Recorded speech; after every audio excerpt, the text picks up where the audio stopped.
Hi guys, welcome to the Warhammer Pile of Shame Part 2. The last few weeks have been really busy at work, but I tried to squeeze in some extra painting here and there. As announced in my previous video, that you can find here, I focused on the Drukhari, aka the Dark Eldar from Warhammer 40,000. For your information, I have not yet played the Drukhari in Warhammer 40,000, although I have some experience in getting butchered when playing against Dark Elves in Warhammer Fantasy Battle. Last month I did, however, use my freshly painted minis in a game of one-page rules Grimdark Future as the Dark Elf Raiders. So in this video I will refer to my models both in Warhammer Drukhari terms as in one-page rules Dark Elf Raiders terms.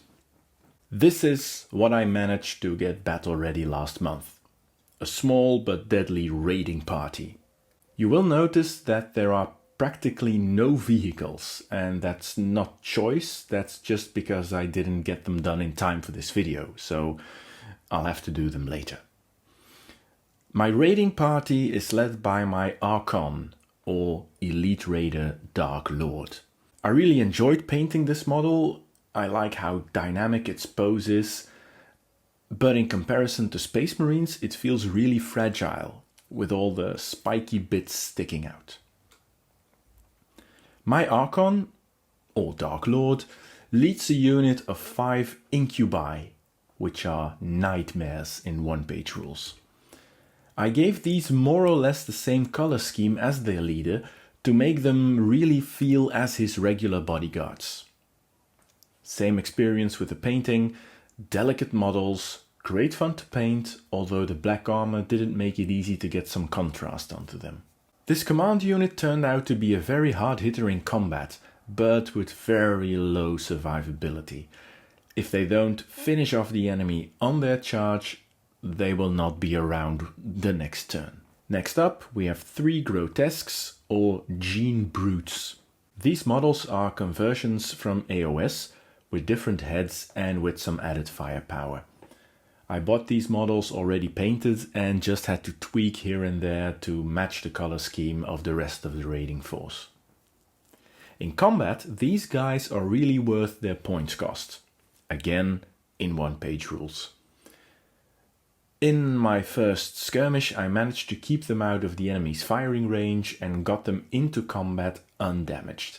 They hit like a pile of bricks and they could take a punch in return.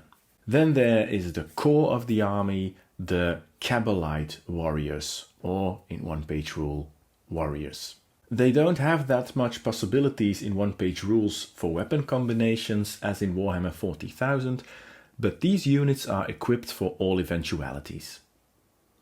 The first unit has the same green highlights as the rest of the force, whereas the second one is wearing the flayed skin of their enemies as trophies, just to distinguish between units.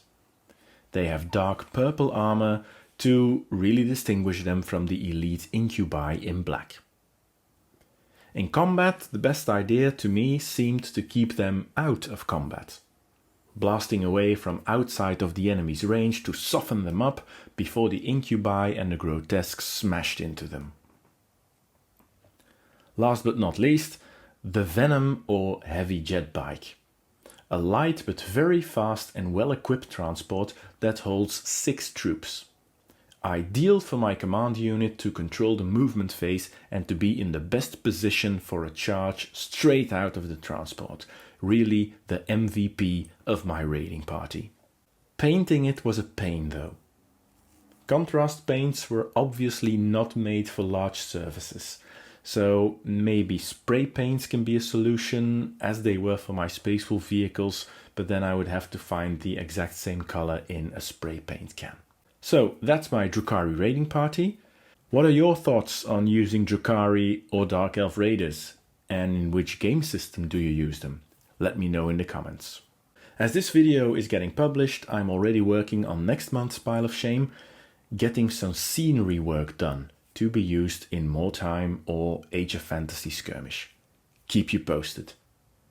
Stay Stay tuned. If you like this video, please like and subscribe to the channel and explore the rest of the channel.